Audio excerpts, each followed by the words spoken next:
सत्यम और शौर्यराज 22 और 23 वर्ष के ये युवा रांची के प्रतिष्ठित कॉलेज से इंजीनियरिंग में डिप्लोमाधारी हैं। सत्यम और शौर्य के परिवार को उम्मीद थी कि एक दिन उनका बेटा अच्छी नौकरी करेगा, अच्छी जिंदगी जिएगा, परिवार का ख्याल रखेगा, लेकिन उनकी उम्मीद टूट गई। सत्यम और शौर्य पुलिस की गिरफ्त में हैं। जिन हाथों में अच्छी नौकरी का ज्वाइनिंग लेटर होना चाहिए था, उन हाथों में हथकड़ियां हैं। जिन चेहरों को समाज में गर्व के साथ सिर उठाकर चलना चाहिए था, वो चेहरा काले कपड़ों के पीछे छिपा है। इनके साथ 25 साल का बंटी भी पुलिस की गिरफ्त में खड़ा है। सवाल है कि आखिर किस वजह से ये डिग्रीधारी युवा पुलिस की गिरफ्त में है। दरअसल इन तीनों पर हथियार की तस्करी का आरोप है। तीनों बिहार से हथियार लाकर रांची में बेचते थे। सत्यम सहरसा का रहने वाला है, शौर्य राज दरभंगा का निवासी है, बंटी छपरा का बाशिंदा है। पुलिस ने बताया कि इनके पास सहरसा से हथियार आता था। वे इन हथियार को रांची में जमीन कारोबारियों को बेचते थे। आखिर क्या मजबूरी थी कि अच्छी डिग्रियां ले चुके शौर्य और सत्यम अपराध की दुनिया में आ गए। जानकारी मिली है कि अपने और अपनी गर्लफ्रेंड्स के महंगे शौक को पूरा करने के लिए तीनों ने शॉर्टकट लिया और हथियार की तस्करी करने लगे। जिन्हें अपनी और अपने परिवार की जिंदगी संवारना था, वो मौत का सामान बेचने लगे। पुलिस ने तीनों के पास से एक देशी पिस्टल, 9 mm की 38 गोलियां, 7.85 mm की 64 गोलियां, एक मोटरसाइकिल और 3 मोबाइल जब्त किया है। पुलिस ने बताया कि तीनों हथियार की तस्करी से कमाए गए पैसों से महंगी पार्टियां करते थे, महंगे शराब पीते, दोस्तों के साथ घूमते फिरते और गर्लफ्रेंड्स के लिए शॉपिंग करते थे। इस प्रकार की एक सूचना प्राप्त हुई थी कि कुछ लोग जगन्नाथपुर थाना क्षेत्र में हथियार की सप्लाई की काम करते हैं, अवैध हथियारों की सप्लाई का काम करते हैं और कारतूस भी उपलब्ध कराते हैं। इसको लेकर के सिटी एसपी साहब को मॉनिटर करने का डायरेक्शन दिया गया था और डीएसपी हटिया जो है इसको लीड कर रहे थे। जगन्नाथपुर प्रभारी और ध्रुवा प्रभारी उसमें शामिल थे। इसमें 3 व्यक्तियों की गिरफ्तारी की गई है हटिया स्टेशन रोड से। तीनों का नाम सत्यम कुमार, शौर्यराज और बंटी कुमार है।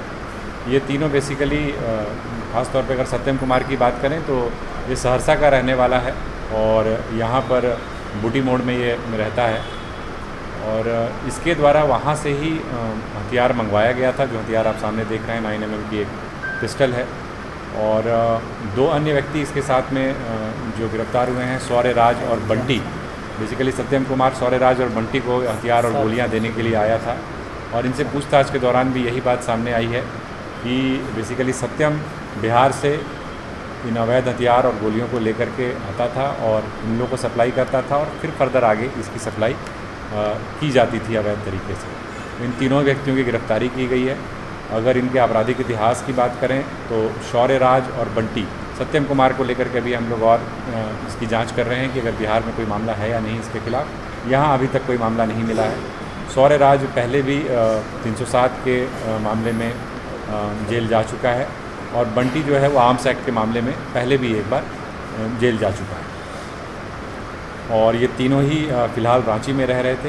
इसको लेकर जगन्नाथपुर थाने में एफआईआर भी दर्ज की गई है 320/22 और इन तीनों को अभी न्यायालय में प्रस्तुत किया जाएगा और आगे और अनुसंधान किया जाएगा कि ये कहाँ से लेकर के आ रहे थे और किन लोगों को ये पहले भी देते रहे हैं या और किन लोगों को देने की प्लानिंग थी। तो ये सारी चीज़ों पर अनुसंधान अभी चल रहा है। पूछताछ में सर ये बताया कि कितने लोगों को अभी तक दे चुके हैं इससे पहले? जैसा मैंने बताया आपको कि कुछ नाम इसमें सामने भी आए हैं जिसके बारे में इन्होंने बताया है कि इनको इन्होंने पहले भी आपूर्ति की है और उनका भी नाम बताया है जिससे ये ले करके आते थे। तो आगे और पीछे के कुछ लिंकेजेस, फॉरवर्ड और बैकवर्ड लिंकेज की अगर हम लोग बात करें, जो ये बेसिकली जो सप्लाई का काम करते थे लीगल वेपन्स और कार्ट्रिजेस का, तो उसको लेकर के कुछ नाम सामने आए हैं जिस पर पुलिस अनुसंधान कर रही है और आगे जो भी पूरी चेन है उसका पूरा पर्दाफाश करने की पुलिस कोशिश कर रही है। सीमा पात्रा को लेकर क्या? देखिए, वो एक सेपरेट मुद्दा है और गोड़ा थाना क्षेत्र में जो मामला दर्ज हुआ था 285/22 सीमा पात्रा के ऊपर में उनके यहाँ जो एक मेड रह रही थी, काफ़ी लंबे समय से उनके पास थी वहाँ पर, उनको उनकी प्रताड़ना का एक मामला सामने आया था जिसको लेकर प्राथमिकी दर्ज कराई गई थी आईपीसी और SC/ST के रेलिवेंट सेक्शंस के अंतर्गत, जिसमें कि जो पीड़िता है उनका बयान भी कराया गया है और बयान कराने के पश्चात जो है उनकी आज सुबह गिरफ्तारी की गई है। उन्हें न्यायालय में प्रस्तुत किया गया है, जहां से उन्हें न्यायालय न्यायिक हिरासत में भी भेजा। सर, नरकोटी में एक आदिवासी बच्ची के साथ हुआ है, उस मामले में क्या अपडेट है? उस मामले में त्वरित कार्रवाई पुलिस के द्वारा की गई थी और जो अभियुक्त था उसको गिरफ्तार करके पुलिस न्यायिक हिरासत में भेज चुकी है। और क्या जांच की जा रही है? अकेला नहीं, एक ही व्यक्ति पर आरोप लगाया गया था। बाकी जो भी अनुसंधान के बिंदु हैं, जो जिस व्यक्ति का नाम आया उसको तत्काल गिरफ्तार कर करके न्यायिक हिरासत में भेजा गया है और बाकी जितने भी बिंदु अनुसंधान के अन्य बिंदु हैं उन सारी बिंदुओं पर पुलिस कार्रवाई कर रही है।